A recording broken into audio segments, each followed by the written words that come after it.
Welcome students. आज का lecture जो है वो साइटोलॉजी में से सेल वॉल पर है। सेल वॉल, जैसा कि हम जानते हैं कि लिविंग ऑर्गेनिज्म में दो ब्रॉडर क्लासिफिकेशन हुए हैं, दो ब्रॉडर ग्रुप बने हैं which is based on the presence और एब्सेंस ऑफ सेल वॉल। हम जानते हैं कि सेल वॉल अगर है तो उसे हम प्लांट ग्रुप में रखते हैं, अगर सेल वॉल नहीं है तो एनिमल ग्रुप में रखते हैं। और सेल वॉल जो है वो एक आउटर नॉन लिविंग स्ट्रक्चर है सेल मेम्ब्रेन के बाहर, सेल मेम्ब्रेन के बाहर। यहाँ पर cell wall means outer protective covering which gives rigidity. तो ये जो रिजिडिटी है ये सेल वॉल को इम्पॉर्टेंट बनाती है, और रिजिडिटी से सेल जो है मैकेनिकल स्ट्रेस को बियर करती है। नॉर्मली देखें हम तो सेल वॉल जो हम जानते हैं वो किसकी बनी होती है? Cellulose, hemicellulose and pectin. तो ये जो सिंपल सेल वॉल है ये किसकी सेल वॉल है? ग्रीन प्लांट्स की और प्लस एल्गी की। जो एक जनरल कॉमन फीचर है, एक कॉमन कोनोटेशन है कि अगर वॉल है तो वो इन तीन की बनी होगी। मगर इसके अलावा भी बहुत सारे एक तो ग्रुप और हैं कि ग्रीन प्लांट्स, एल्गी में भी कई सारे ऐसे हैं जिनमें इनके कंपोजिशन में फ़र्क पड़ता है। और इसके अलावा और ग्रुप्स हैं जैसे फंजाई है, बैक्टीरिया है, आर्की बैक्टीरिया है, वायरसेस हैं। इन सब की वॉल जो है, हालांकि वायरस में हम सेल वॉल को नहीं इंक्लूड करते हैं क्योंकि वो एक लिविंग ऑर्गेनिज्म की तरह से ट्रीट नहीं होता है, तो उसे हम अलग हटा दें। तो सेल वॉल जो है और ग्रुप्स में भी पाई जाती है जिनका की कंपोजिशन डेफिनेटली डिफर होता है। सेल वॉल में एक और खासियत है कि सेल वॉल जो सेल की एज है और जो उसका मॉर्फोजेनेसिस का स्टेज है उस पर भी डिपेंड करता है कि सेल वॉल का कंपोजिशन क्या होगा। ठीक है, तो और भी बहुत सारे हैं जिसमें हम इनके अलावा भी कर सकते हैं, जो अभी लेक्चर के आगे हम उसे देखेंगे।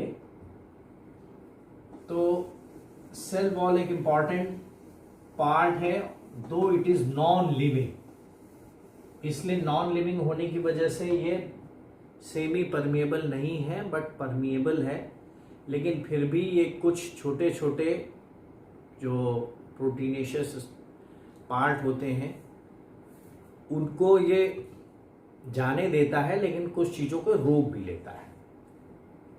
तो अगर हमें देखें तो सेल वॉल को हिस्टोरिकली देखें तो सेल वॉल को रॉबर्ट हुक ने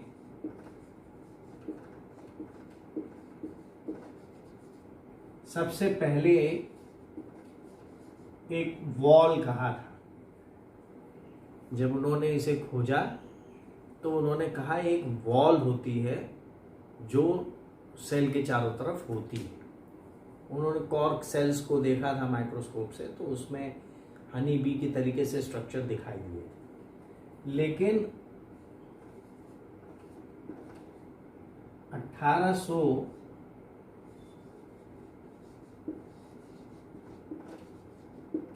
रुडोल्फी एंड लिंक 1804 में ये पता चला कि एवरी सेल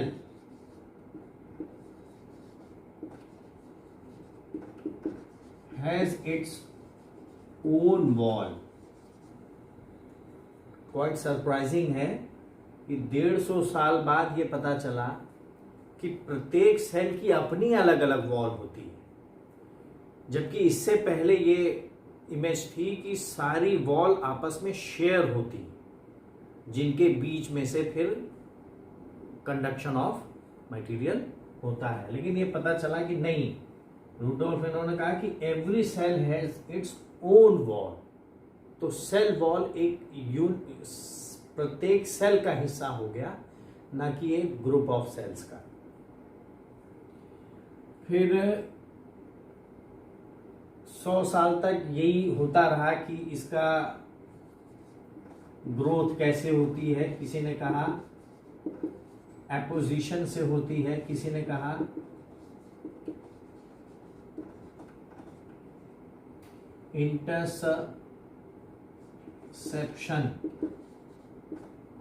इंटरसेप्शन की से होती है।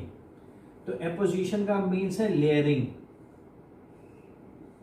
जिसे बाद में स्ट्रॉसबर्गर ने भी कहा हाँ इसी तरह होती है। इंटरसेप्शन का मीन्स होता है कि लेयरिंग तो नहीं है, लेकिन वो ये क्या है कि अगर एक वॉल है लेयर, तो वो इस तरीके से इनफोल्ड हो जाएगी, तो इस तरीके से बनती है। तो इस पर अभी कोई ज़्यादा क्लैरिटी नहीं है, दोनों के मानने वाले हैं, और एपोजिशन को ही माना जाता है कि हाँ ये बनती है लेयरिंग के द्वारा। फिर 1930 में अर्नस्ट मंच आए, और मंच ने 2 टर्म दिए, एपोप्लास्ट एंड सिम्प्लास्ट। तो उन्होंने कहा कि जो भी सेल ग्रुप ऑफ सेल्स है, उनके बीच में जितना भी डेड पोर्शन है सब एपोप्लास्ट है, और जितना भी लिविंग पोर्शन है सब मिला दिया जाए तो वो सिम्प्लास्ट है। तो टर्मिनोलॉजी ऐसे चेंज होती रही, जिसमें 1980s में बहुत सारे रिसर्च हुए, और लोगों ने कहा कि इसे सेल वॉल कहने के बजाय अब हम एक्स्ट्रा सेलुलर मैट्रिक्स कह सकते हैं। यानी अब क्या कह सकते हैं, ECM।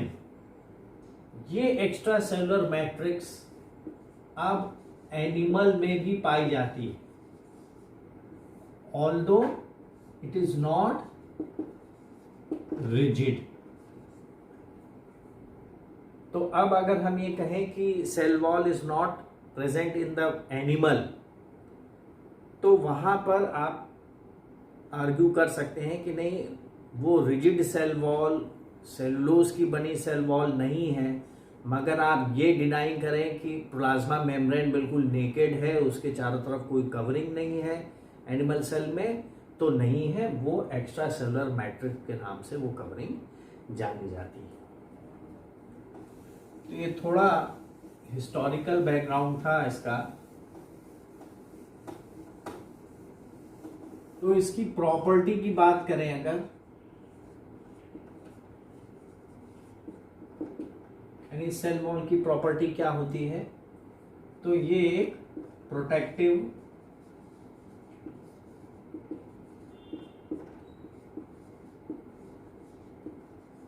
कवरिंग बनाती है। ये एक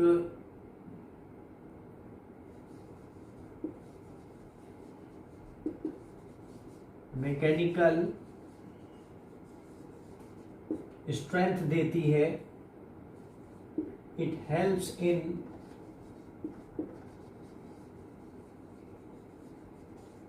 मॉर्फोजेनेसिस, मीन्स डेवलपमेंट, यानी acquiring a certain shape by the cell. तो मैच्योर सेल, छोटी सेल, और फिर यंग सेल, और फिर जब ओल्ड सेल मैच्योर सेल होगी तो उसका शेप कैसा होगा, इसे कौन डिसाइड करेगा, सेल वॉल। तो सेल वॉल उसको शेप देती है। दूसरा और क्या है, ऑस्मोटिक पोटेंशियल।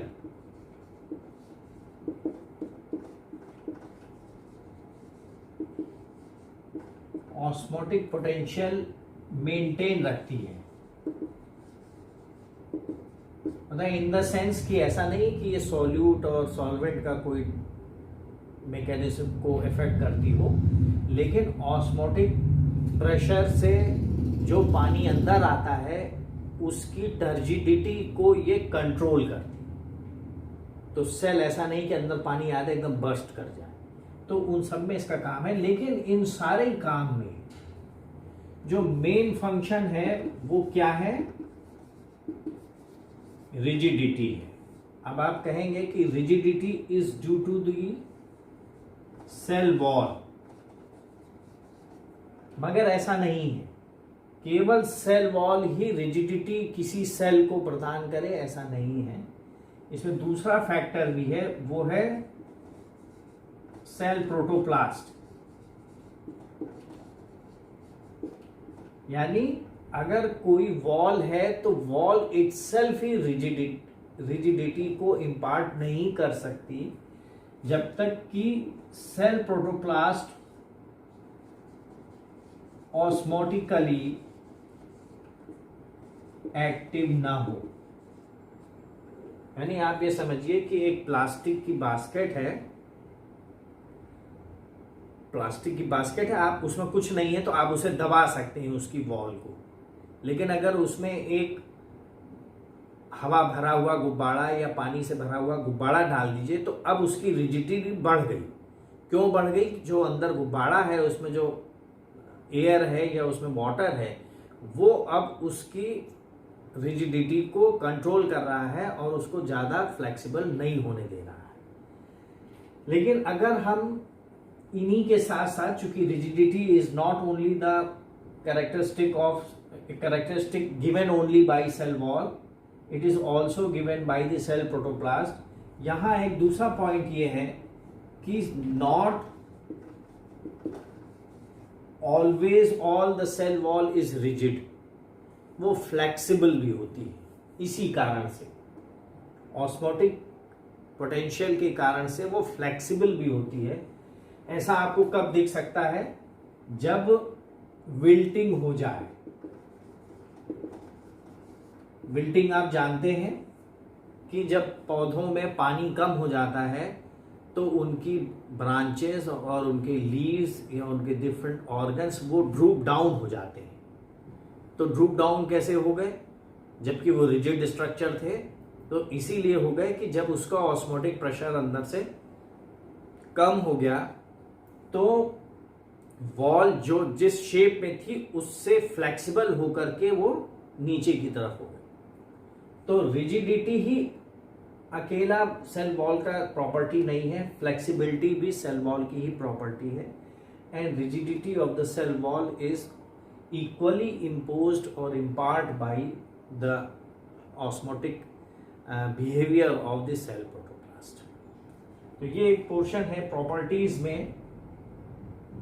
और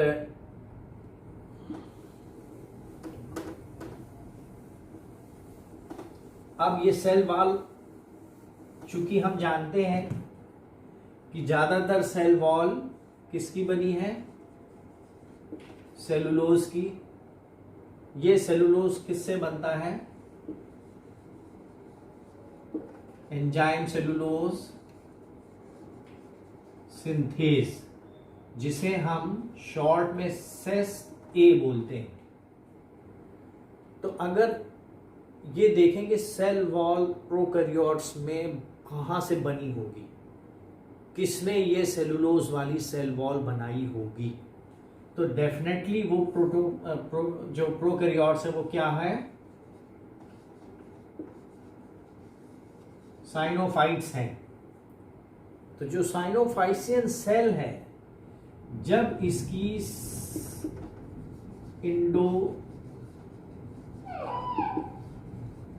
इंडोसिम्बियोसिस हुई होगी, जब इसकी इंडोसिम्बियोसिस हुई होगी तो ही ये सेस ए इंटर किया होगा सेल में, यूकैरियोटिक सेल में।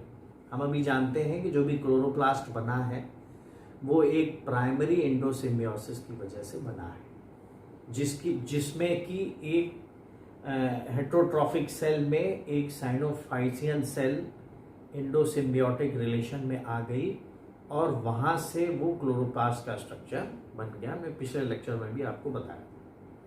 तो सेस ए केम फ्रॉम साइनोफाइट्स।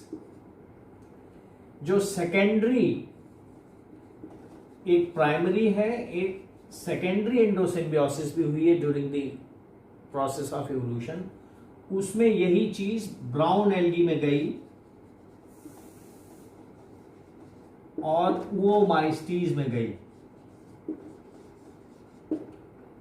तो सेस a first came by cyanophycean cell, then during the evolution it goes to the brown algae and oomycetes and certain other groups heterocons में, and after that some other proteins also developed, जैसे CS यानी cellulose like synthase. ये एक enzyme है जो develop हुआ cess के बाद, और एक और एंजाइम डेवलप हुआ ड्यूरिंग एवोल्यूशन, ग्लाइकोसिल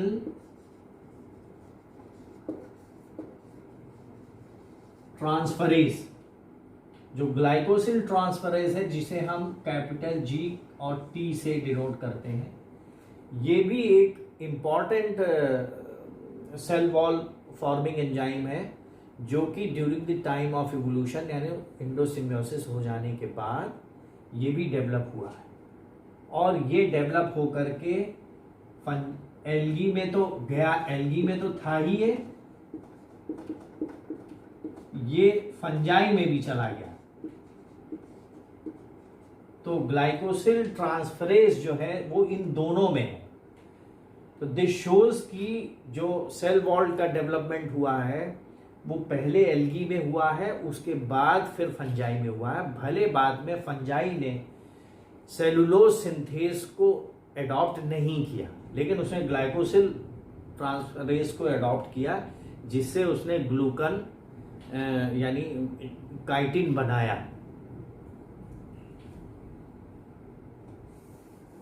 तो इवोल्यूशनरी ये मालूम हो गया हमें कि cellulose synthase came from Cyanophyceae. तो हम कह सकते हैं कि जो फंजाई है जिसने शेयर किया था, उसको अगर हम देखें तो उसकी cell wall chitin plus glucan plus protein की बनी होती है, जिसमें वो 1,3 बीटा ग्लूकन सिंथेज एंजाइम का इस्तेमाल करके बनाती है। तो ग्लूकन वाले में जो ग्लूकोज का मॉइटीज है वो ज्यादातर क्या होता है, मैनोज, फंजाई। तो फंजाई, ट्रू फंजाई वही है जिसमें हम काइटिन, ग्लूकन और प्रोटीन को पाते हैं। हम कोई और पॉलीसैकेराइड के नाम पर हम सेलुलोज, हेमिसेलुलोज और पेक्टिन को नहीं पाते। इसीलिए जो पहले ओमाइसिटीज जो कि एक फंजाई माना जाता था, ओमाइसिटीज को हम कैसे जानते हैं, वाटर मोल्ड करके। इसे और कैसे जानते हैं, डाउनी मिल्ड्यूज करके। Now it has been taken out of the kingdom fungi. क्यों? Because it has a cellulosic wall and it is mostly related to brown algae and diatoms। तो ब्राउन एल्गी और डायटम से ये oomycetes का affinities अब show हुई है recently, तो इसलिए अब इसे हम फंजाई के साथ नहीं पढ़ते हैं। वैसे किताबों में तो अभी भी फंजाई के साथ पढ़ाया जाता है, मगर फिर भी अब ये फंजाई ट्रीट नहीं होता है, वो अलग ग्रुप है। तो यहां हमने देखा कि किस प्रकार कहां से जो है इवॉल्व हुआ है, और अब हम इसका स्ट्रक्चर देखेंगे। तो स्ट्रक्चर में हम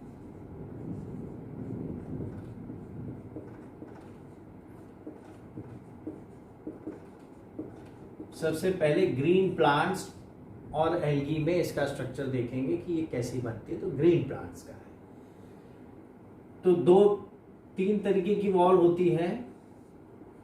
जो सबसे पहले बनती है उसे हम प्राइमरी वॉल, उसके बाद जो बनती है उसको सेकेंडरी वॉल, और उसके बाद जो बनती है, जो कि ज़्यादा नहीं बनती है, रेयरली बनती है, उसे टर्शरी वॉल बोलते हैं। प्राइमरी वॉल में फिर से आप जान लें क्या होता है। सेलुलोज है,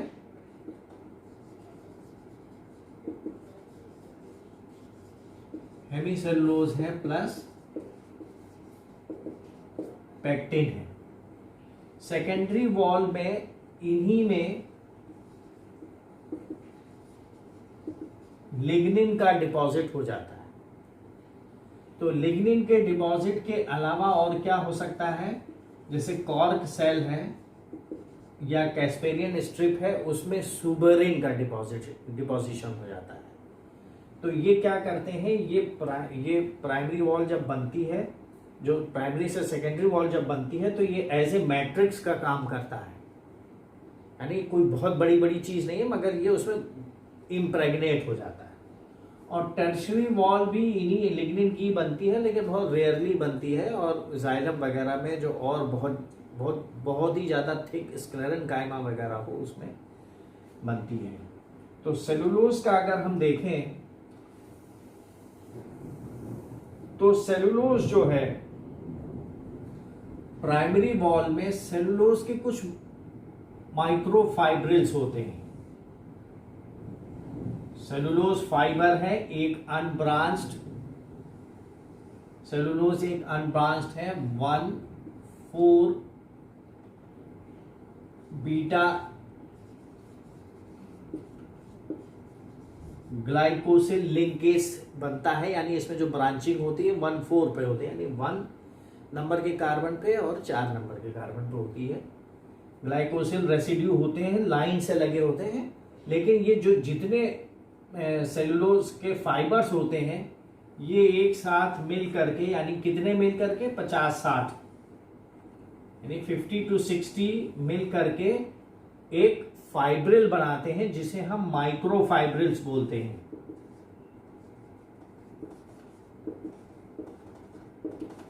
माइक्रोफाइब्रिल है, और ये इस तरीके से, चूंकि इनकी मोटाई 10 nm के आसपास होती है, और ये इस तरीके से एक दूसरे से दूर रहते हैं, और लंबाई में, अच्छा एक और बात चीज है कि जैसे मैंने यहां इसे पैरेलल बनाया है, अगर आप इसे प्राइमरी वॉल में देखेंगे तो किसी भी एंगल में हो सकता है, यानी आप कहीं से भी वॉल में फाइबर्स की अरेंजमेंट हो सकती है, किसी भी कोई भी एंगल। लेकिन जब सेकेंडरी वॉल में जाएंगे तो ये ज्यादातर किसी विशेष एंगल में ही होते हैं, वो पैरेलल ही होता है। तो अगर ये फाइब्रिल है भी, मैंने यहां पैरेलल बनाया है, तो इसमें हम क्या करेंगे कि सेलुलोज फाइबर्स तो इस तरीके से हैं, जो कि अनब्रांच्ड कार्बोहाइड्रेट हैं, पॉलीसैकेराइड्स हैं, जिसमें 1 और 4 बीटा लिंक होता है। हेमीसेलुलोज क्या करते हैं, ये ब्रांच्ड फाइबर्स हैं, ये इस तरीके से एक ब्रांच स्ट्रक्चर बनाते हैं, जो एक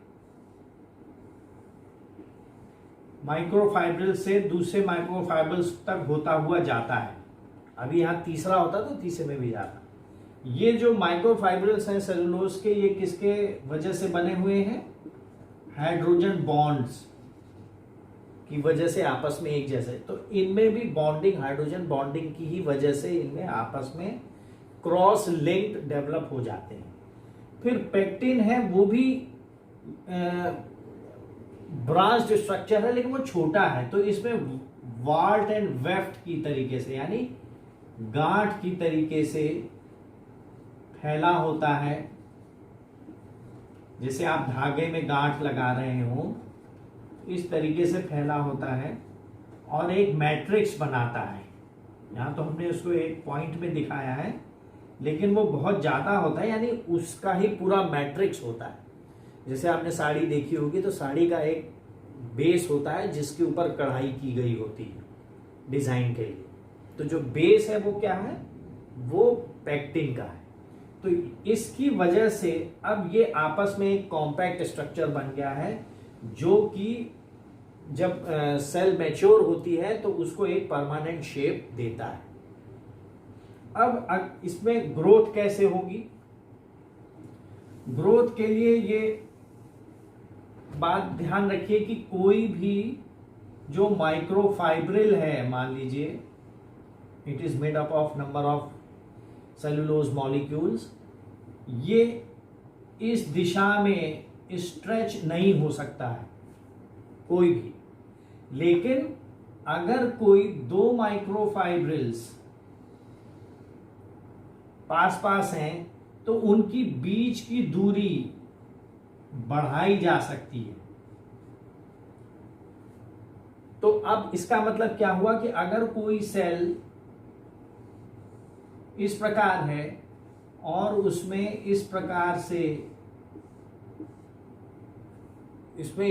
से सेलुलोज फाइबर्स लगे हुए हैं और उसको ग्रो करना है, तो वो इसी दिशा में ग्रो करेगा, ना कि इस दिशा में।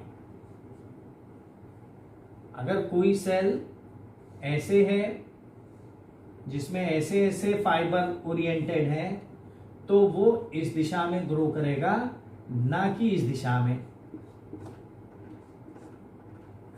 तो क्यों करेगा? कि जब स्ट्रक्चर आता है, जब इस प्रकार का स्ट्रक्चर है और उसे ग्रो करना है, देखिए ग्रो कर सकता है, हम ऑक्सीजन डालते हैं तो भी ग्रो होता है। तो उसमें क्या है? एसिड हाइपोथेसिस पहले जानी जाती थी, अभी भी मान्य है, लेकिन एक नया और प्रोटीन जुड़ गया है जिसे हम एक्सपेंसिन बोलते हैं। इन दोनों का रोल है ग्रोथ में सेल वॉल के। क्या होगा कि जैसे ही एसिडिटी बढ़ेगी, यानी मीडियम में हाइड्रोजन आयन बढ़ जाएंगे,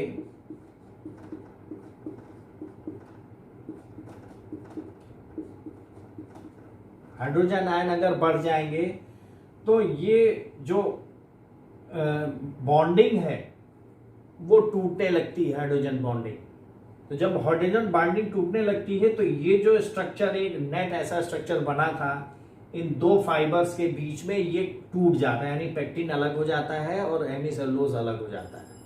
तो उसके बाद जब ये अलग हो जाता है, तो जब एंड ऑस्मोसिस हो, पानी अंदर आए और अंदर से ये टर्जिड होकर सेल फूले, तो जिस दिशा में इसको बढ़ना है, यानी इसके पैरेलल बढ़ना है, perpendicular to the direction of the cellulose fibre, उस दिशा में वो अपने अंदरूनी टर्जिड फोर्स की वजह से एक्सपेंड कर जाती है। यानी अब ये दो यहां पर है, तो जब ये एक्सपेंड करेगा तो अब दो फाइबर्स के बीच में जगह हो गई, एक्सपेंड हो गया, और जो सेलुलोज सिंथेज है वो इसमें नए फाइबर और बीच बीच में बना देगा।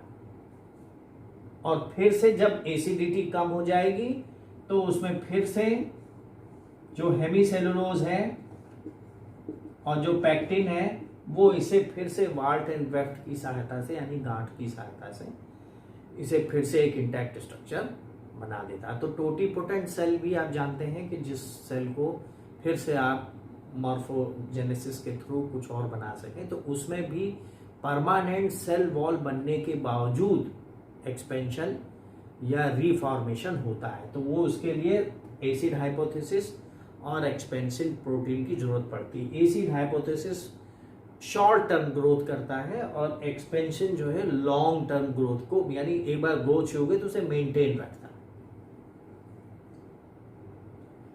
तो ये तो था प्राइमरी में ग्रोथ भी आपने देख ली। लेकिन जब एक प्लाज्मा मेम्ब्रेन है और उसके बाहर एक सेल वॉल है जो कि एक प्राइमरी सेल वॉल है, तो जब सेकेंडरी वॉल बनेगी तो कहां बनेगी? तो सेकेंडरी वॉल इस प्राइमरी वॉल और प्लाज्मा मेम्ब्रेन के बीच में बनती है। यानी अब प्लाज्मा मेम्ब्रेन अंदर से उसे सिक्रीट करेगी और यहां पर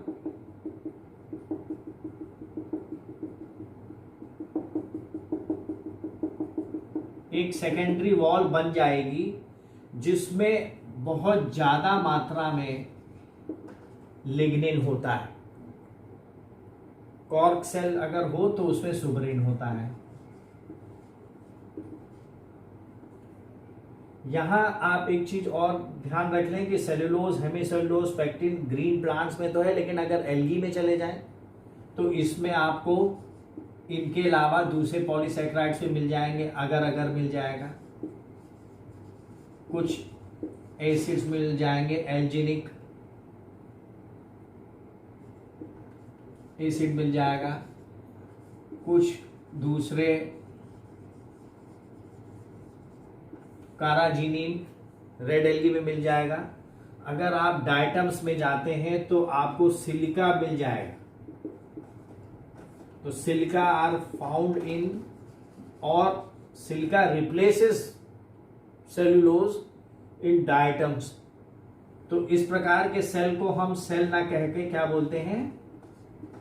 फ्रस्ट्यूल। लेकिन यहां सोचने वाली बात है कि डायटम्स ने सिलिका को क्यों अडॉप्ट किया? क्योंकि सिलिका की वजह से जो सेल वॉल में बनने वाली एनर्जी है उसकी कुल 28% एनर्जी ही सिलिका का सेल वॉल बनाने में यूज होती है। तो हम ये भी कर सकते हैं कि इन्होंने जो अडेप्ट किया होगा वो इसलिए कि सेल वॉल, क्योंकि बहुत ज्यादा ग्रोथ होती है, यूनिसेलुलर होते हैं, बहुत ज्यादा अमाउंट होता है, तो उसके लिए अगर वो सिलिका यूज कर रहे हैं तो वो पावर को सेव कर रहे हैं, ऐसा मानना है। ऐसा वन ऑफ द रीजन है, और बाकी और भी बहुत रीजन हो सकते हैं। तो कंपोजिशन में हमने देखा कि सेलुलोज है, हेमीसेलुलोज है, पेक्टिन है। अगर हम इस कंपोजिशन में ये, बल्कि ये देखें कि जो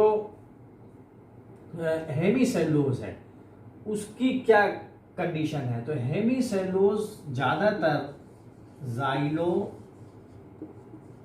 ग्लूकन का बना होता है। जाइलो ग्लूकन, क्योंकि आप को पता होगा, या मैं बता दे रहा हूं कि जो उसकी मेन एक्सिस होती है वो दूसरे ग्लूकोज यूनिट की बनी होती है, और जो ब्रांच होती है वो दूसरे ग्लूकोज यूनिट की बनी होती है। हेमीसेलुलोज में, सेलुलोज में तो सारा का सारा एक ही यूनिट होगा, लेकिन जो हेमीसेलुलोज है उसमें 2 यूनिट इस्तेमाल होती है, जिसमें कि मेन एक्सिस की अलग होती है, ब्रांच की अलग होती है, इसलिए जाइलोग्लूकन उसमें कहा जाता है। तो कभी कभी जैसे मान लीजिए कुछ ग्रास हैं, जैसे ग्रास के लेमिना है, उसमें भी कुछ सिलिका वगैरह आ जाते हैं सेल में। जो बाहर की सेल है, एपिडर्मल सेल है, उसमें सिलिका आ जाता है, जिससे कि उनमें थोड़ा सा रफनेस आ जाती है। तो वो एक अनदर मॉडिफिकेशन है। कभी कभी ग्लूकोरॉन अरेबिनोजाइलन।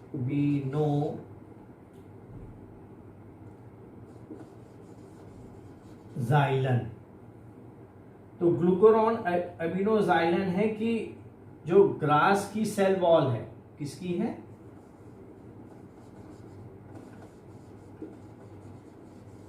ग्रास की सेल वॉल है, उसमें जाइलोग्लूकन के बजाय ग्लूकोरॉन अरेबिनोजाइलन ज्यादा हो जाता है। ये इसलिए हम बता रहे हैं कि हो सकता है कि नेट वगैरह के एग्जाम में सेक्शन बी में या सेक्शन सी में सवाल पूछा जाए कि which of the following compounds has been replaced in grass cell wall. तो हम अगर देखें कि अभी हमने आपको बताया कि सेकेंडरी सेल वॉल है, तो अगर सेकेंडरी सेल वॉल का स्ट्रक्चर देखें, कंपोजिशन देखें, तो सेकेंडरी सेल वॉल में हमें क्या क्या मिल जाएगा? हमें मिल जाएगा सेलुलोज, जो कि 24 से 25% होगा। फिर जाइलन भी 20 से 35% होगा। और उसके बाद जो इम्पॉर्टेंट जो मटेरियल है जिससे कि पता लगता है कि सेल वॉल में सेकेंडरी, मतलब सेल में सेकेंडरी वॉल बनी है कि नहीं, तो वो पता लगाते हैं हम कि उसमें लिग्निन है कि नहीं। तो लिग्निन भी 10 से 25% होता है। ये एक फिनोलिक पॉलीसेकेराइड है, बट फिनोलिक कंपाउंड है। फिनोलिक कंपाउंड है, ये सारे मैट्रिक्स में इंप्रेग्नेट होकर के वाटरप्रूफ हो जाता है। इसी तरीके से सुबेरिन भी वाटरप्रूफ हो जाता है। सुबेरिन आपको कहाँ मिलेगा? या तो कॉर्क सेल्स में मिलेगा, या कैस्पेरियन स्ट्रिप्स हैं जो रूट्स की एंडोडर्मिस में पाई जाती हैं। वो कैस्पेरियन स्ट्रिप सुबेरिन की होती हैं और वो पानी को अंदर नहीं जाने देती। ठीक है। तो एडिशनल, अब ये वाली चीजें हैं कि ये तो एक नॉर्मल फीचर है कि सेलुलोज मिल जाएगा हमें, जाइलन मिल जाएगा हमें, लिग्निन मिल जाएगा। लेकिन एडिशनल और बहुत सारे कंपाउंड हैं जो हमको मिल सकते हैं, जो किस कैटेगरी में आते हैं? प्रोटीन के। प्रोटीन जो 1 से 5% पाई जाती है, वो प्रोटीन बहुत सारे हमको मिलते हैं, जिसमें कि जो सबसे ज्यादा मिलता है वो क्या है? हाइड्रोक्सी प्रोलीन,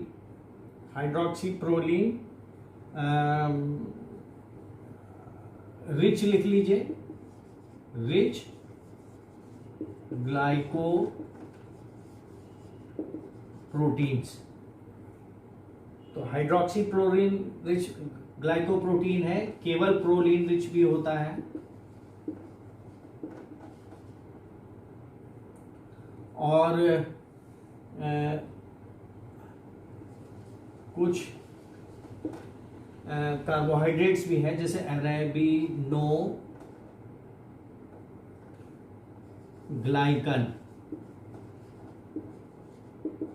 रिच प्रोटीन्स होते हैं।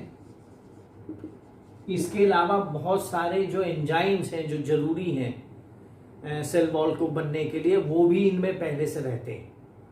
ठीक है। अरेबिनोग्लाइकन रिच, ग्लाइसिन रिच प्रोटीन्स मिलते हैं। एडिशनल कंपाउंड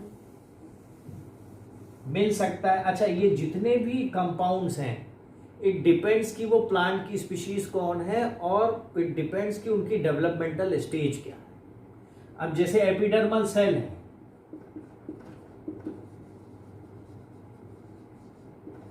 अगर एपिडर्मल सेल वॉल है तो उसमें क्या मिलेगा हमें? क्यूटिन। क्यों? क्योंकि इसके ऊपर हमको क्या मिलता है? क्यूटिकल। तो क्यूटिन मिलता है। इसी तरह हमने आपको बताया कि अगर ऊपर के जो लेमिना है ग्रास का, अगर उसमें सिलिका के क्रिस्टल हो जाए तो वो रफनेस आ जाती है। एक बात और है कि सेल वॉल स्टोरेज का काम भी करती है। एक नई चीज है कि सेल वॉल कुछ ऐसे पॉलीसैकेराइड्स भी रखती है जो स्टोरेज का काम करते हैं।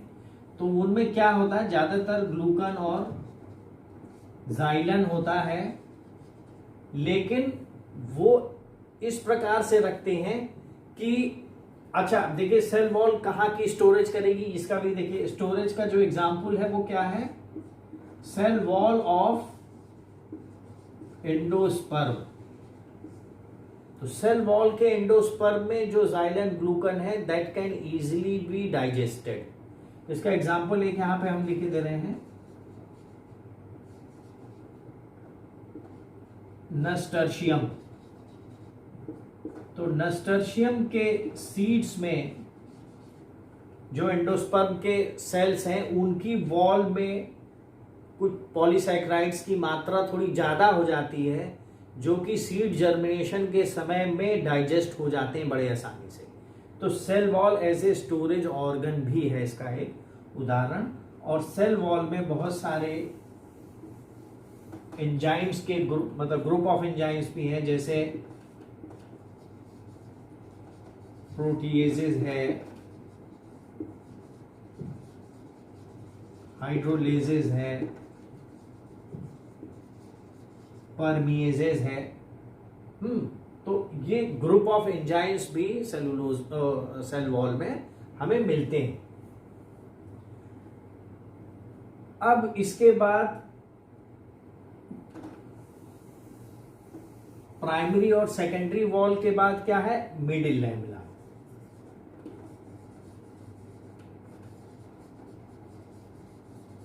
तो मिडिल लैमेला मोस्टली पैक्टिन का बनता है, पैक्टिन। और वो भी क्या होता है उसमें,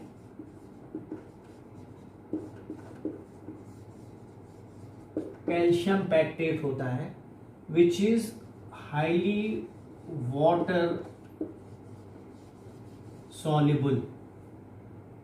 तो मिडिल लैमेला में जितना ज्यादा पैक्टिन होगा उसे आप जब पानी में डुबोएंगे तो वो मुलायम हो जाएगा, क्योंकि कैल्शियम पैक्टेट या यूं कहिए वाटर जो है में पैक्टिन घुल जाता है, जिससे कि वो एक स्मूथ टेक्सचर देता है उसको। तो ये मिडिल लैमेला है जो कि दो सेल वॉल के बीच में एक सीमेंटिंग लेयर का काम करती है। ये एक सेल है, ये एक सेल है, ये उसकी वॉल है, ये उसकी वॉल है। तो ये मिडिल लैमेला क्या हुआ, ये हुआ which is made up of pectin, mostly calcium pectate. कभी कभी इसमें मैग्नीशियम भी होता है, मैग्नीशियम भी लिख लीजिए।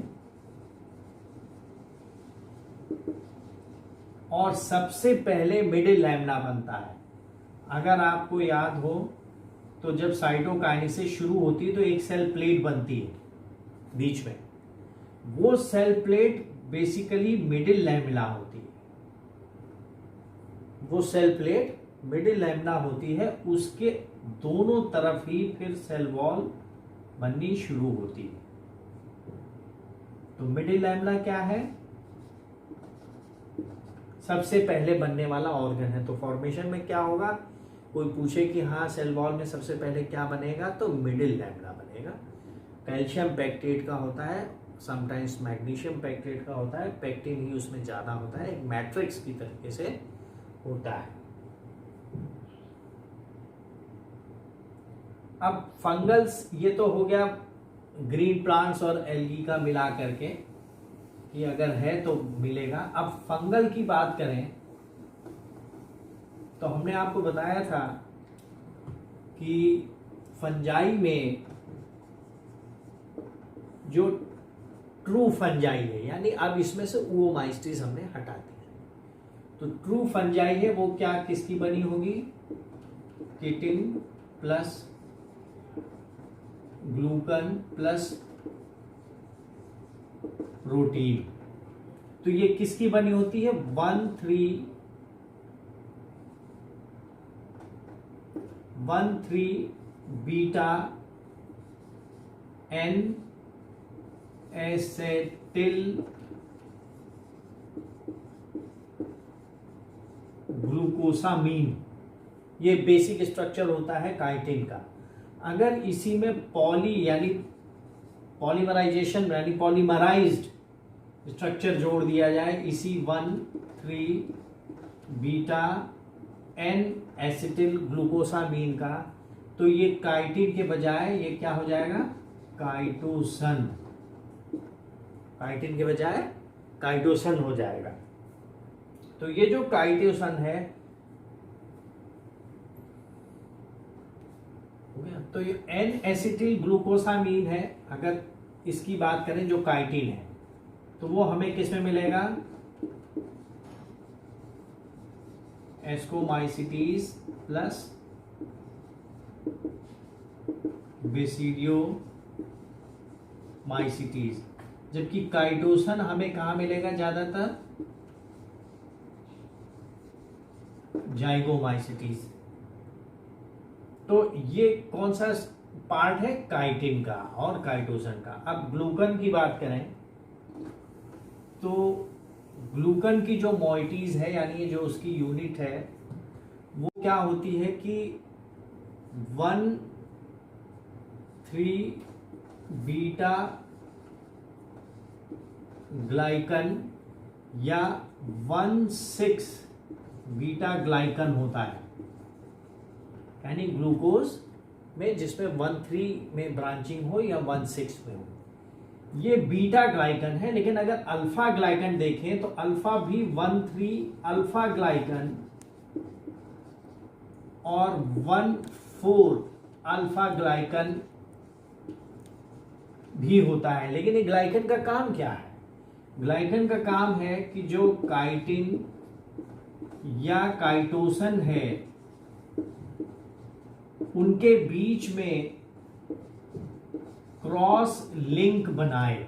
जैसे आपने हेमिसेलुलोज देखा था, उनके बीच में क्रॉस लिंक बना करके उन्हें इंटैक्ट रखे। तो ग्लाइकन का काम यही होता है। फिर जब हम प्रोटीन का, ग्लाइकन हो गया, अब हम प्रोटीन का देखें तो प्रोटीन ज्यादातर ग्लाइकोजाइलेटेड होते हैं। Glycosylated means proteins added with carbohydrate moieties. तो कार्बोहाइड्रेट यानी उसमें कोई ग्लाइकोसिल रेसिड्यू जुड़ा हुआ होगा। तो प्रोटीन है कि डिफरेंट एंजाइम्स वगैरह हैं, कुछ स्ट्रक्चरल प्रोटीन्स भी होते हैं। तो ये कुल तीन मिला करके तीन चीज फंजाई की वॉल, ट्रू फंजाई की वॉल बनाते हैं। फंजाई के बाद आता है बैक्टीरिया, या यूं कहिए अभी हमने ग्रीन प्लांट्स कहा था, उसमें थोड़ा बहुत एल्गी भी कहा था। लेकिन अगर एल्गी का अलग से लेना चाहें मान लीजिए, तो एल्गी भी हम ले सकते हैं जिसमें मैनोज इंपॉर्टेंट है। तो एल्गी में हम जानते हैं कि कार्बोहाइड्रेट्स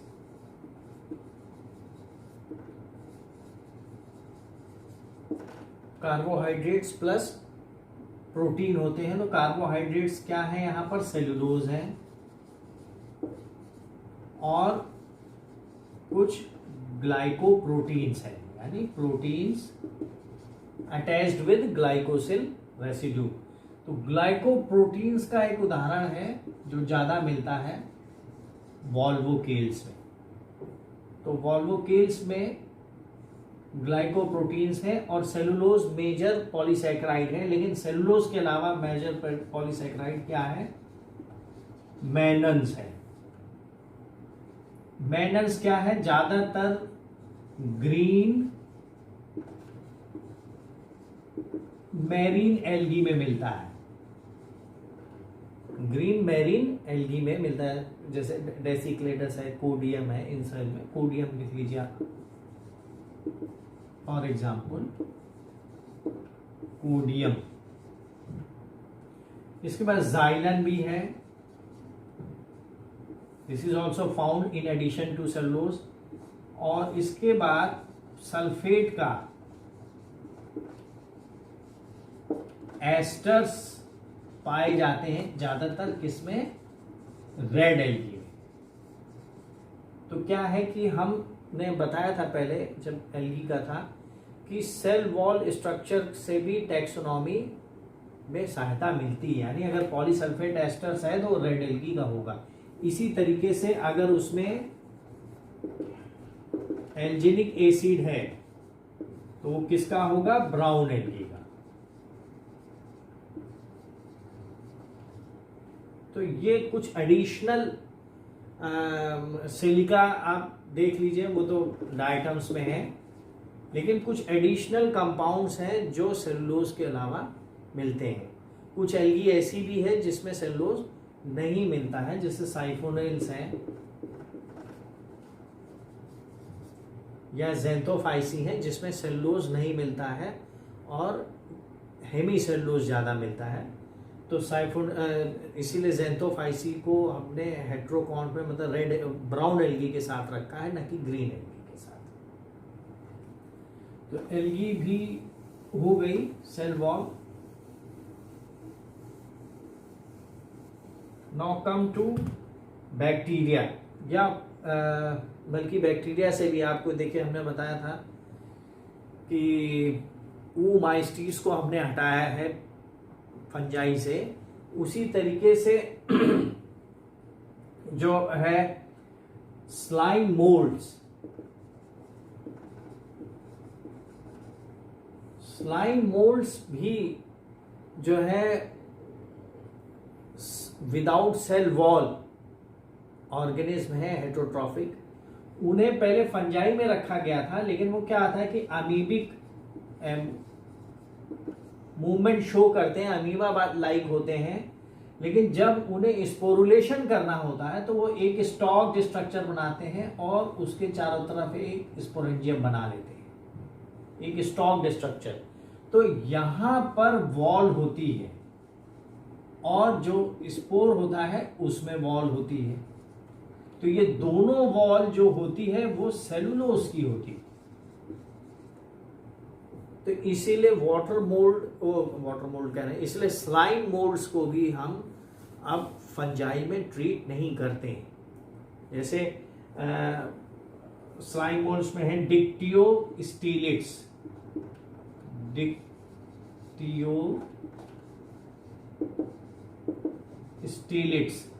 ये ग्रुप है, इनमें जो भी वॉल बनती है वो सेलुलोज की होती है, जबकि ट्रू फंजाई में काइटिन की होनी चाहिए। तो इसमें इतना ही है स्लाइम मोल्ड्स में कि आप अगर कोई पूछे स्लाइम मोल्ड्स में कि वेदर सेलुलोज में भी प्रेजेंट और नॉट, तो आप लिखेंगे yes, cellulose are found in slime moulds. और वाटर मोल्ड्स में मैंने बताया था आपको मिलेगा। अब बैक्टीरिया में आए तो बैक्टीरिया में सेलुलोज नहीं मिलता है, लेकिन यहां पर ग्लाइकोपेप्टाइड मिलता है। ग्लाइकोपेप्टाइड मिलता है जिसे हम जो है कभी कभी पेप्टिडो ग्लाइकन लेयर बोलते हैं। इसमें क्या होता है कि एक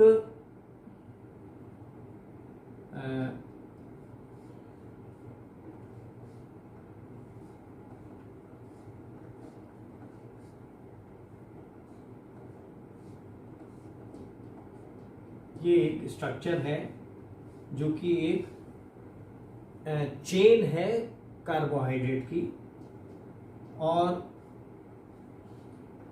इस तरीके से एक और स्ट्रक्चर है जिसमें ग्लाइकोसिल के यूनिट्स लगे होते हैं। इनके बीच में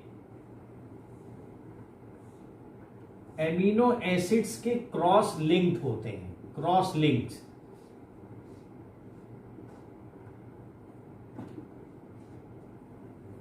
तो ये जो एमिनो एसिड क्रॉस लिंक होते हैं यही पेप्टिडोग्लाइकन लेयर बनाते हैं। बस इसमें खास बात यह है कि ये जो अमीनो एसिड हैं ये डेक्स्ट्रो रोटेटरी होते हैं, डेक्स्ट्रो यानी डी फॉर्म एमिनो एसिड्स, जबकि ज्यादातर एमिनो एसिड्स वर्ल्ड में जो पाए जाते हैं वो सब एल फॉर्म होते हैं। तो डी फॉर्म एमिनो एसिड्स हैं, ये इस तरीके से अनब्रांच चेन्स पर क्रॉस लिंक बनाते हैं, जिसमें डाईहाइड्रोक्सी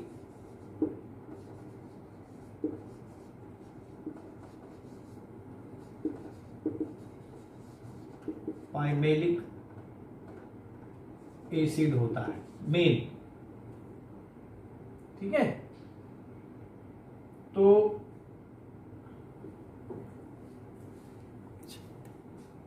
हो गया। तो ये जो डी एमिनो एसिड्स हैं ये क्रॉस लिंक बनाते हैं, इसीलिए जब हम किसी भी मरीज को बैक्टीरियल इन्फेक्शन होने पर पेनिसिलिन देते हैं तो वो क्या करता है, इन क्रॉस लिंक को तोड़ देता है। यही काम लाइसोजाइम एंजाइम भी करता है। तो पेनिसिलिन क्या करती है, इस क्रॉस लिंक को तोड़ देती है तो सेल वॉल नहीं बनने पाती।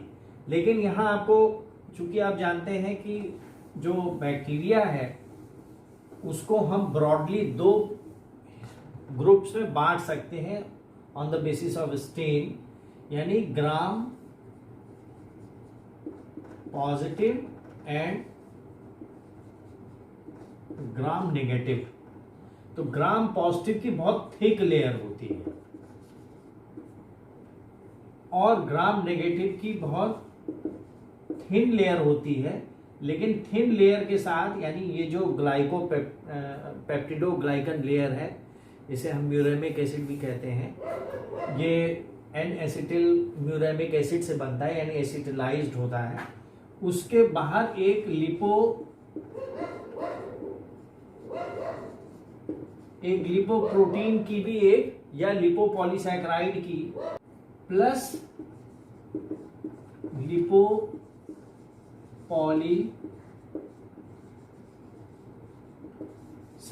भी जुड़ा होता है। तो क्या होता है कि मेम्ब्रेन है, अगर इधर वाली ग्राम पॉजिटिव है तो इतनी मोटी वॉल होगी जो सारी की सारी बनी होगी, लेकिन अगर ग्राम नेगेटिव है तो वॉल इतनी ही मोटी पेप्टिडोग्लाइकन लेयर की होगी, प्लस उसके ऊपर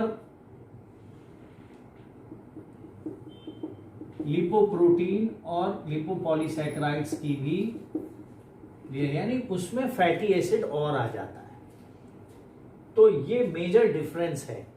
दूसरा बैक्टीरिया का है कि अगर आप देखेंगे बैक्टीरिया और आर्की बैक्टीरिया में क्या अंतर है, या उसे रहने दीजिए अभी, उससे पहले एक और अंतर है इसमें कि जो टिकोइक एसिड होता है वो एब्सेंट होता है। टिकोइक एसिड जो है वो एब्सेंट है ग्राम नेगेटिव में। तो अब हम बैक्टीरिया में, चूंकि हमने देख लिया कि ग्राम पॉजिटिव है, नेगेटिव है, टिकोइक एसिड नहीं है, और अब अगर हम इसकी बात करें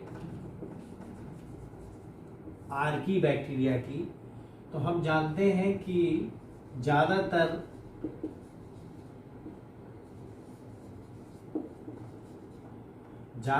बैक्टीरिया में पेप्टिडोग्लाइकन लेयर होती है, जो कि आर्की बैक्टीरिया में नहीं होती, मगर कुछ में ये होती है, जिसे हम स्यूडो पेप्टिडोग्लाइकन लेयर बोलते हैं।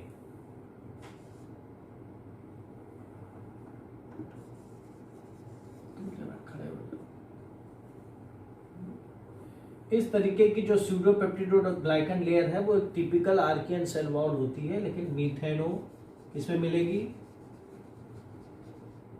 मीथेनो थर्मस में एक वैसा है, और जो है मिथेनोजेंस में, यानी मिथेनोथर्मस है वो किस में पाए जाते हैं, मिथेनोजेंस, यानी मीथेन प्रोड्यूसिंग, जो कि मीथेन वाले बैक्टीरिया जिसे हम करके जानते हैं, उसमें एक स्यूडो पेप्टिडोग्लाइकन लेयर होती है। तो इसमें जो मिथेनोजेंस है उसमें एक तो है मिथेनोथर्मस है, दूसरा अगर हम ले नाम तो क्या ले सकते हैं, मिथेनो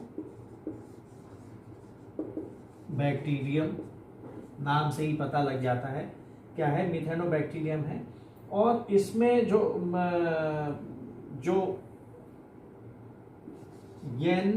एन-एसेटिल ब्यूरेमिक एसिड, जो कि एक बैक्टीरियल वॉल का कंटेंट है, कंपोजिशन है, उसकी जगह यहां पर क्या होता है, एन-एसेटिल टैलो, देखिए एन नाम देखिएगा जो रखा है, एन-एसेटिल टैलोसैमिन,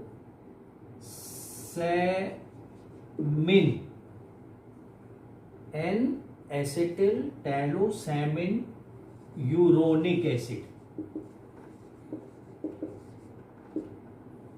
एसिड। तो इंस्टेड ऑफ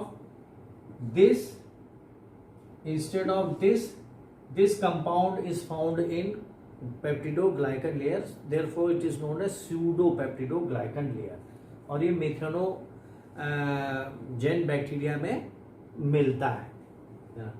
तो इसके अलावा ये जो स्ट्रक्चर है, इसके अलावा जो क्रॉस लिंक हमने अभी पढ़ा था,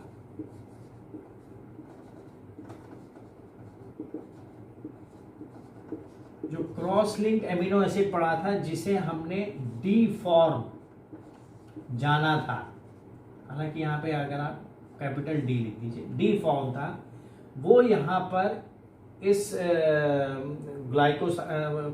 पॉलीसैकेराइड के साथ एल फॉर्म में होता है। तो ये एक डिफरेंस है बैक्टीरियल और आर्की बैक्टीरियल स्ट्रक्चर में। इसके बाद जो सेकंड टाइप है, ये तो फर्स्ट टाइप हो गया। सेकंड टाइप की जो सेल वॉल है आर्की बैक्टीरिया में, सेकंड टाइप की जो सेल वॉल है वो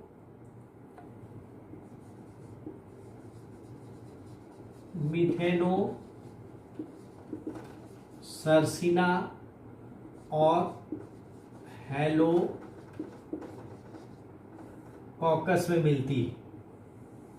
मिथेनो सर्सिना और हेलोकॉकस में मिलती है कि इसमें एक बहुत थिक पॉलीसैकेराइड की वॉल होती है।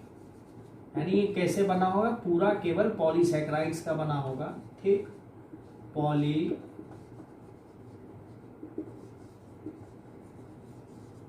पॉलीसैकेराइड वॉल होती है।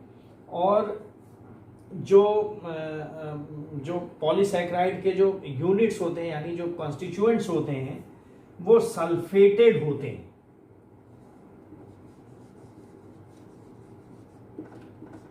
यानी सल्फर कंपाउंड पॉलीसैकेराइड्स में रहता है, जिसकी वजह से बहुत थिक होती है, और ये अपना एक अलग प्रकार का लेयर बनाती है, जिसमें पेप्टिडो यानी प्रोटीन का कोई पार्ट नहीं होता है। तो जो थर्ड टाइप है, सेकंड के बाद थर्ड टाइप है, सेकंड में आपने देखा पॉलीसैकेराइड था, थर्ड में आप देखेंगे कि जो wall made up of glycoproteins है, इन विच एमिनो एसिड्स की संख्या जिनकी ज्यादा होती है, वो ज्यादातर क्या होते हैं, एसिडिक होते हैं। तो ग्लाइकोप्रोटीन से ही बना है, लेकिन जो एमिनो एसिड है प्रोटीन का, उसमें जो एमिनो एसिड्स यूज हो रहे हैं वो ज्यादातर एसिडिक हैं। तो जब वो एसिडिक हैं तो उन्हें बहुत ज्यादा सोडियम आयन की जरूरत पड़ती है। तो ऐसे बैक्टीरिया हमें कहाँ मिलते हैं, हाइपर थर्मोफाइल्स,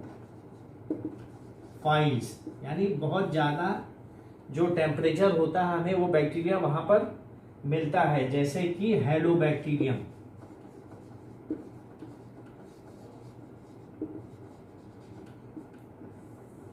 इसमें ये कंडीशन ये होती है कि अगर सोडियम की कंडीशन खत्म हो जाएगी तो ये जो ग्लाइकोप्रोटीन का जो वॉल है वो ब्रेक डाउन हो जाएगा उसका।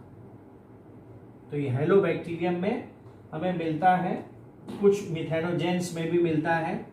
और इसके बाद जो चौथा है, जो फोर्थ टाइप है, वो केवल सरफेस लेयर प्रोटीन से बनता है,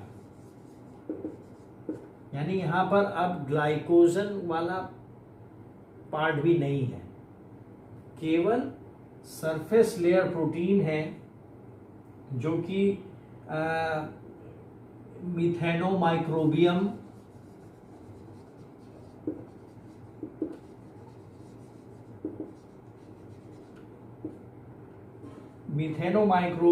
और डीसल्फ्यूरोकोकस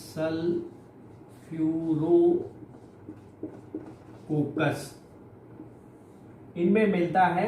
फिर मिथेनोमाइक्रोबियम और डीसल्फ्यूरोकोकस में चूंकि ये सरफेस लेयर प्रोटीन है, इसलिए इनकी वॉल को एस मेड अप ऑफ कहते हैं, एस लेयर प्रोटीन। तो एस लेयर प्रोटीन से बनती है। कभी कभी इनके कंजंक्शन में यानी कुछ पॉलीसैकेराइड्स भी मिलते हैं। तो इस प्रकार हमने आर्की बैक्टीरिया में देखा कि स्यूडो पेप्टिडोग्लाइकन मिल रहा है हमको, और जो है पॉलीसैकेराइड से बने हुए केवल हमको मिल रहे हैं। फिर पॉलीसैकेराइड के बाद ग्लाइकोप्रोटीन से केवल वॉल बनी हुई मिल रही है, जो कि हाईली सलाइन वाटर में मिलती है। और दूसरे जो चौथी है वो सरफेस लेयर प्रोटीन, यानी केवल प्रोटीन से बनी है जो सरफेस पर लगे हुए हैं।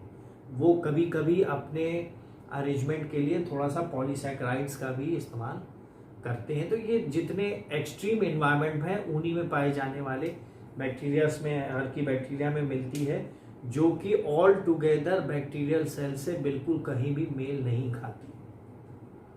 इसीलिए आजकल इवोल्यूशन में जब हम देखते हैं, पहले भी जानते थे कि बैक्टीरिया जो यू बैक्टीरिया है उससे ही आगे इवोल्यूशन हुआ है, लेकिन अब हमें मालूम है कि जो इवोल्यूशन हुआ है यूकैरियोट्स का, वो यू बैक्टीरिया से ना होकर के आर्की बैक्टीरिया से हुआ है। तो आर्की बैक्टीरिया में और भी बहुत सारे कैरेक्टरिस्टिक फीचर्स हैं जो इन्हें यू बैक्टीरिया से अलग करते हैं और यूकैरियोट्स से मिलाते हैं। तो वो एक अलग विषय है पढ़ने का। यहाँ आप देखिए कि जो वॉल है वो अभी हमने पढ़ी कि ग्रीन प्लांट्स में कैसी होगी, एल्गी में कैसी होगी, वाटर मोल्ड्स में कैसी होगी, ट्रू फंजाई में कैसी होगी, स्लाइम मोल्ड्स में कैसी होगी, बैक्टीरिया और आर्की बैक्टीरिया में कैसी होगी। तो ये एक कंप्लीट हमने थोड़ा सा इंफॉर्मेशन देने की कोशिश करी है। इसके अलावा भी अगर आप थोड़ा डिफरेंटली सोचें तो सेल वॉल की कैटेगरी में वो सारी चीजें भी आ जाएंगी जिनकी की इम्प्रेग्नेशन होता है। जैसे मान लीजिए कोई तमाम यूनिसेलुलर एल्गी है जो अपने चारों तरफ कार्बोनेट्स को इकट्ठा कर लेती है, तो कार्बोनेट भी सेल वॉल का एक हिस्सा के रूप में वहां डिस्क्राइब होता है कि ये एडिशनल कवरिंग है, यानी वॉल के ऊपर जो कवरिंग हो जाती है उसके लिए भी हम यहाँ थोड़ा सा बता सकते हैं कि अगर हम बताना चाहें तो बहुत सारे छोटे हैं, जैसे रेडियोलेरियंस हैं, डायनोफ्लैजेलेट्स हैं, और भी बहुत सारे हैं। तो उनमें एडिशनल कवरिंग का भी एक टॉपिक हो सकता है जो हम यहाँ पे कवर नहीं कर रहे हैं, छोटा मोटा है। जैसे मान लीजिए आपने साइनोफाइसी पढ़ी और उन्होंने कहा साहब इसके सेल के आगे म्यूसिलेज की एक शीथ भी होती है, तो वो सेल वॉल के अंदर वो म्यूसिलेज ना शीथ भी कवर हो गई, समझ रहे हैं आप ना। तो इसी तरीके से कार्बोनेट आयन भी कवर हो गया यहाँ जो कार्बन कैल्शियम का इंक्रस्टेशन है वो उसमें कवर हो गया। इस तरह और बहुत सी, जैसे एल्जीनिक एसिड है, अगर है, ये सारे इस वाले टॉपिक के अंदर भी आ सकते हैं कि एडिशनल कवरिंग्स क्या होती है। तो वो अगर आप कहेंगे तो मैं उसमें बता दूंगा, उसमें सेल वॉल में अभी उसकी डिस्क्रिप्शन की जरूरत नहीं है। So this is all for the cell wall and मैं आशा करता हूँ कि शायद आपको समझ में आया होगा, क्योंकि किताबों में इतना डिटेल में नहीं है, इसे कंपाइल करके बनाया है हमने, और इतना आप लिख भी नहीं सकते। एग्जाम में अगर सेल वॉल पे आ जाए, पूरा सवाल नहीं आता है तो इतना आप लिख भी नहीं सकते, लेकिन फिर भी अगर आप कंपटीशंस दे रहे हैं तो वो आर्की बैक्टीरिया में या वो माइस्टीज में, स्लाइम मोल्ड्स में, इनमें कुछ ऑब्जेक्टिव सवाल पूछ सकता है, जिसका आंसर आपको इस लेक्चर में मिल जाएगा। Thank you.